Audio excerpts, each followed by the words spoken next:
Kerala Congress chairman Jose K Mani നേതൃത്വം നൽകുന്ന LDF വികസന മുന്നേറ്റ ജാഥയ്ക്ക് LDF പൂഞ്ഞാർ നിയോജക മണ്ഡലം കമ്മിറ്റിയുടെ നേതൃത്വത്തിൽ ഫെബ്രുവരി 9 ഉച്ചയ്ക്ക് 2 മുണ്ടക്കയം ബസ് സ്റ്റാൻഡ് മൈതാനിയിൽ സ്വീകരണം നൽകും. ഇതിന്റെ വിജയകരമായ നടത്തിപ്പിന് മുണ്ടക്കയം നയനാർ ഭവനിൽ സംഘാടക സമിതി യോഗം ചേർന്നു. CPIM ജില്ലാ സെക്രട്ടേറിയറ്റ് അംഗം K രാജേഷ് ഉദ്ഘാടനം ചെയ്തു. വ്യത്യസ്തങ്ങളായ പ്രസ്ഥാനങ്ങളും രാഷ്ട്രീയ കക്ഷികളും വ്യക്തികളും മാധ്യമങ്ങളുമെല്ലാം അവരുടേതായ രീതിയിലും ശൈലിയിലും വിലയിരുത്തലുകൾ നടത്തുന്നതായി നമ്മൾ ശ്രദ്ധയിൽ വന്നിട്ടുണ്ട്. എന്നാൽ ഇടതുപക്ഷ ജനാധിപത്യ മുന്നണിയുടെ സംസ്ഥാന നേതൃത്വം സംസ്ഥാന കമ്മിറ്റിക്ക് അറിയിച്ചു. കഴിഞ്ഞ ത്രിതല പഞ്ചായത്ത് തെരഞ്ഞെടുപ്പിന്റെ ഫലത്തെ സംബന്ധിച്ചും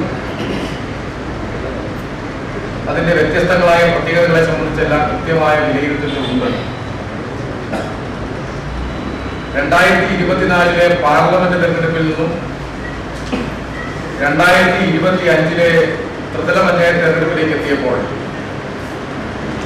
പാർലമെന്റ് തെരഞ്ഞെടുപ്പിലെ റിസൾട്ടും ത്രിതല പഞ്ചായത്തിലെ റിസൾട്ടും എല്ലാം കൃത്യമായി പരിശോധിക്കുകയും രാഷ്ട്രീയ കേരളത്തിന്റെ പ്രയാണത്തെ സംബന്ധിച്ചും വിലയിരുത്തലിനെ സംബന്ധിച്ചുമെല്ലാം നന്നായി മനസ്സിലാക്കുകയും വിലയിരുത്തുകയും ചെയ്യുന്ന ഒരു മുന്നണിയാണ് നമ്മുടെ മുന്നണി. സുനിൽ അധ്യക്ഷനായി. ജോയി ജോർജ്, അഡ്വക്കേറ്റ് സാജൻ കുന്നത്ത്, തങ്കമ്മ ജോർജ് കുട്ടി എന്നിവർ സംസാരിച്ചു. സ്വീകരണ യോഗം വിജയിപ്പിക്കുന്നതിന്റെ മുന്നോടിയായി പഞ്ചായത്ത് തല കൺവെൻഷനുകൾ ജനുവരി 24 മുതൽ 26 വരെ ചേരും. ഇതിനുശേഷം ബൂത്ത് തല യോഗങ്ങളും ചേരും. Advocate Sebastian Kulathunkal MLA, KJ Thomas, OPA സലാം, അഡ്വക്കേറ്റ് സാജൻ കുന്നത്ത്, K രാജേഷ്, കുര്യാക്കോസ് എന്നിവർ ഭാരവാഹികളായി 251 അംഗങ്ങളുള്ള സംഘാടക സമിതി രൂപീകരിച്ചു.